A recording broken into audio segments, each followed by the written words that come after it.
Hello everyone, आप सभी का स्वागत है आपके अपने यूट्यूब चैनल एग्जाम किक में। उम्मीद है आप सभी स्वस्थ और मस्त होंगे। आज हम करेंगे वन लाइनर सीरीज के अंतर्गत most important question and answers को जो जूलॉजी से संबंधित होंगे। आइए इसे हम देखते हैं। पॉइंट नंबर 1, अधोलिखित सुमेलित है। ए, बड़ी चेचक, इन्हें हम किस किस नामों से जानते हैं?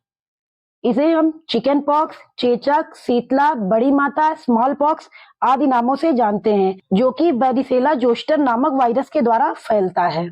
ये संक्रमित व्यक्ति के खांसने छींकने से हवा के द्वारा फैलता है। बी, खसरा, मीजल्स, इसे हम रुबेला भी कहते हैं। ये पॉलिनोमा है। क्या है? पॉलिनोमा। इसमें क्या होता है? नाक से पानी बहुत ज्यादा आता है। पॉलिनोमा मार्बिलोरम से संबंधित है। इसके वायरस का नाम पैरामिक्सो वायरस है। क्या है? Paramyxo virus. वायरस कौन सा है? Paramyxo virus. इसके वायरस का नाम पैरामिक्सो वायरस है। इसमें बुखार, खांसी, नाक बहना, आंखों से पानी आना इत्यादि इसके लक्षण हैं। सी, काला आजार लीशमानिया डोनोवानी नामक परजीवी से फैलता है। किससे फैलता है? लीशमानिया डोनोवानी नामक परजीवी से। इसका वाहक जो है वो बालू मक्खी होता है। इसका वाहक कौन है? बालू मक्खी है। ये एक संक्रमित बीमारी है। पॉइंट डी, गैम्ब्रियन ज्वर, ये ट्रेपिनोसोमा गैम्ब्रियंस के द्वारा फैलता है। अब हम देखेंगे पॉइंट नंबर 2। ए, डायरिया। डायरिया किसको प्रभावित करता है? ये पाचन तंत्र को प्रभावित करता है। इसमें उल्टी और दस्त शुरू हो जाता है। पॉइंट बी, एस्केरियासिस, ये छोटी आंत की बीमारी है। इससे कौन सा अंग प्रभावित होता है? छोटी आंत। ये एक प्रकार का राउंड वर्म है। क्या है? ये एक प्रकार का राउंड वर्म है।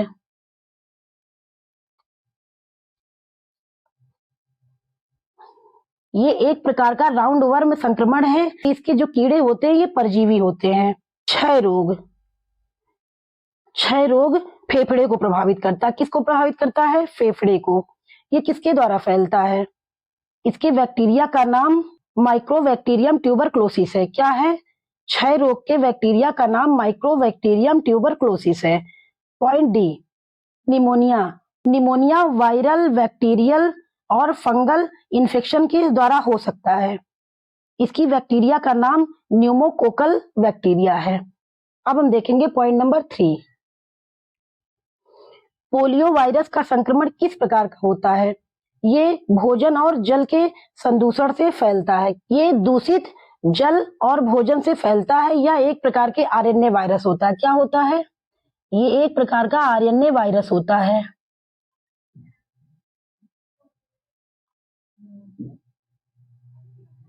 इसके 3 सीरोटाइप होते हैं, ए, बी, सी। कितने?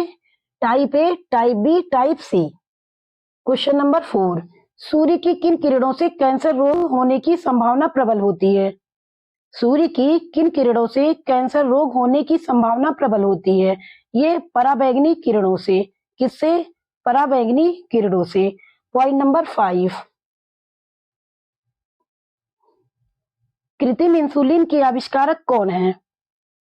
कृत्रिम इंसुलिन के आविष्कारक बेंटिंग एवं वेस्ट हैं। कौन है? बेंटिंग एवं वेस्ट।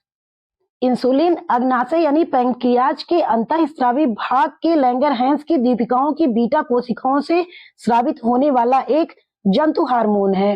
रासायनिक संरचना की दृष्टि से यह एक पेप्टाइड हार्मोन है, जिसकी संरचना 51 अमीनो एसिड से होती है। कितने? 51 अमीनो एसिड से 51 अमीनो एसिड से होती है। यह शरीर में ग्लूकोज के उपापचय को नियंत्रित करता है। पॉइंट नंबर 6, किसका उपयोग रक्त कैंसर के उपचार में किया जाता है? फास्फोरस 32 का उपयोग रक्त कैंसर के उपचार में किया जाता है। पॉइंट नंबर 7, आनुवांशिकी अध्ययनों में किस कीट पर सर्वाधिक प्रयोग किया गया है? किसमें? आनुवांशिकी अध्ययनों में किस कीट पर सर्वाधिक प्रयोग किया गया है? ये ड्रोसोफिला नामक फल मक्खी पर। किस पर? ड्रोसोफिला नामक फल मक्खी पर। पॉइंट नंबर 8, सरसों में पाया जाने वाला कौन सा अम्ल स्वास्थ्य के लिए हानिकारक होता है? किसमें? सरसों में पाया जाने वाला कौन सा अम्ल स्वास्थ्य के लिए हानिकारक होता है? ये होता है एरुसिक एसिड। कौन सा एसिड? एरुसिक एसिड। पॉइंट नंबर 9, गेहूं की बौनी किस्मों का विकास कहां पर और किसके द्वारा सर्वप्रथम किया गया था? गेहूं की बौनी किस्मों का विकास, गेहूं की बौनी किस्मों का विकास कहां पर और किसके द्वारा? ये मैक्सिको में स्थित सिमिट अंतर्राष्ट्रीय गेहूं व मक्का सुधार केंद्र, क्या है? अंतर्राष्ट्रीय गेहूं व मक्का सुधार केंद्र में किसके द्वारा? नॉर्मन बोरलॉग के द्वारा। अंतर्राष्ट्रीय गेहूं व मक्का सुधार केंद्र में नॉर्मन बोरलॉग के द्वारा मैक्सिको में। कहां पर? मैक्सिको में। पॉइंट नंबर 10, किस दाल को खाने के कारण लकवा हो जाता है? किस दाल को खाने के कारण लकवा हो जाता है? दाल कौन सी है? खेसारी दाल। खेसारी दाल में उपस्थित BN oxalic alpha beta di amino propionic acid के कारण मनुष्यों में लकवा हो जाता है। किसके कारण हो जाता है?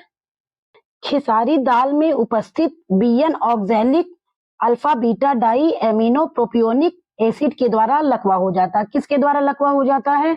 खेसारी दाल में उपस्थित BN oxalic alpha beta di amino propionic acid के द्वारा। पॉइंट नंबर 11, वर्णांधता, रंजकहीनता व बौनापन किस प्रकार के रोग हैं? ये आनुवांशिकीय रोग हैं। किस प्रकार के रोग हैं? आनुवांशिकीय रोग हैं। वर्णांधता में महिलाओं की अपेक्षा पुरुष सर्वाधिक प्रभावित होते हैं। सर्वाधिक प्रभावित कौन होते हैं?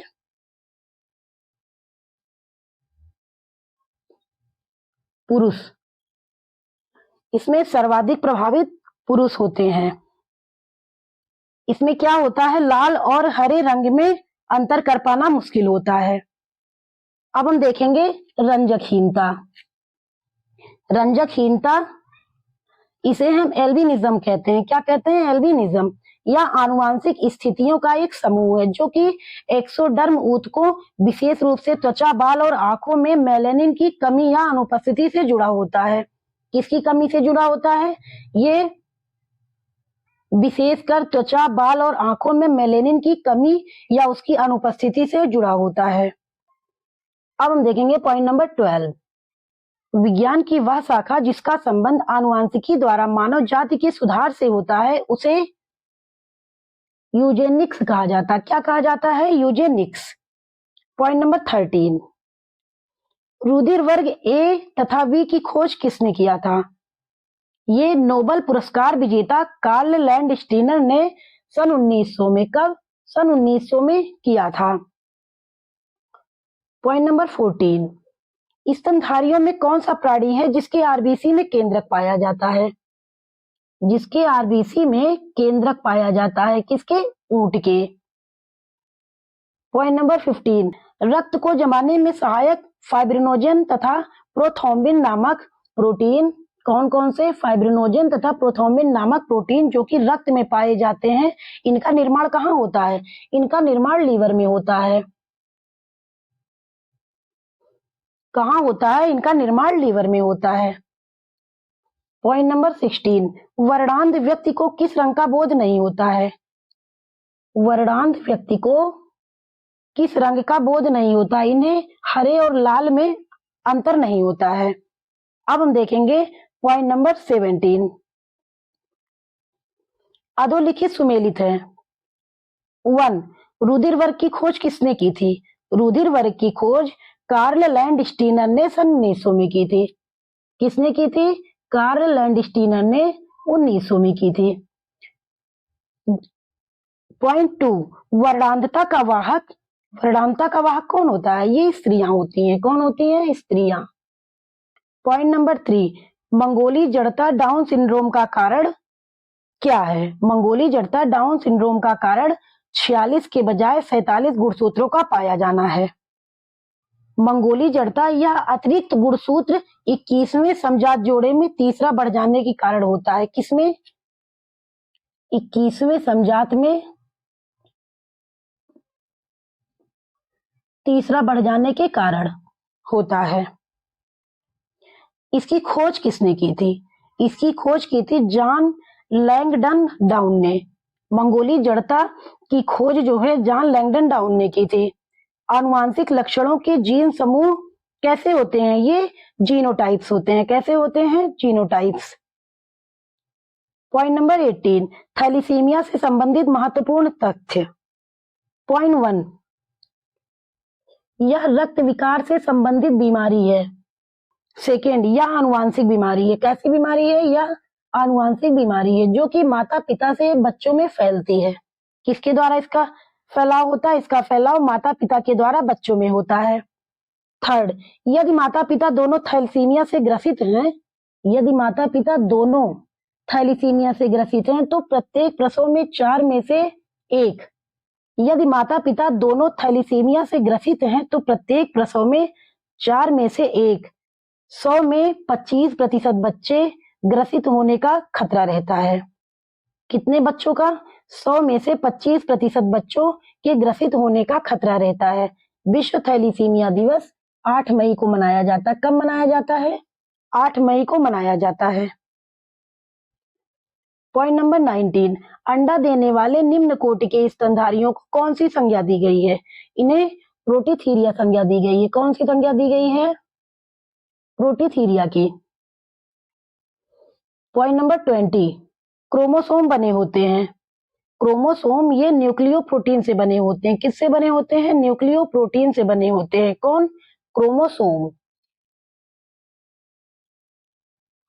पॉइंट नंबर 21, मनुष्य में लिंग निर्धारण के लिए कौन सा गुणसूत्र जिम्मेदार होता है? मनुष्य के लिंग निर्धारण के लिए Y गुणसूत्र जिम्मेदार होता है। स्त्रियों में XX पाए जाते हैं। स्त्रियों में क्या होता है? XX, और पुरुषों में XY गुणसूत्र होता है। पॉइंट नंबर 22, सांस द्वारा बाहर निकाली गई वायु में ऑक्सीजन का प्रतिशत कितना होता है? सांस द्वारा बाहर निकाली गई वायु में ऑक्सीजन का प्रतिशत 17% होता है। कितने परसेंट होता है? 17%। पॉइंट नंबर 23, श्वसन द्वारा उत्पन्न ऊर्जा का संचय कहाँ होता है? जो सांस ली जाती है उससे जो ऊर्जा उत्पन्न होता है वो एटीपी, एडिनोसिन ट्राइफॉस्फेट नामक अणु में संचित होता है। श्वसन द्वारा उत्पन्न ऊर्जा का संचय कहाँ होता है? इसका संचय एडिनोसिन ट्राइफॉस्फेट नामक अणु में होता है। किस में होता है? एटीपी में होता है। पॉइंट नंबर 24, कार्बन मोनोऑक्साइड का विषैला प्रभाव इसलिए होता है कि हीमोग्लोबिन से जुड़ने की इसकी जो तत्परता है ऑक्सीजन की अपेक्षा कितने गुने होती है? लगभग ये 200 गुना होता है। कितने गुना? 200 गुना। कार्बन मोनोऑक्साइड का विषैला प्रभाव इसलिए होता है कि ये हीमोग्लोबिन से जुड़ने की इसकी जो क्षमता या तत्परता होती है ये ऑक्सीजन की अपेक्षा लगभग 200 गुना अधिक होता है।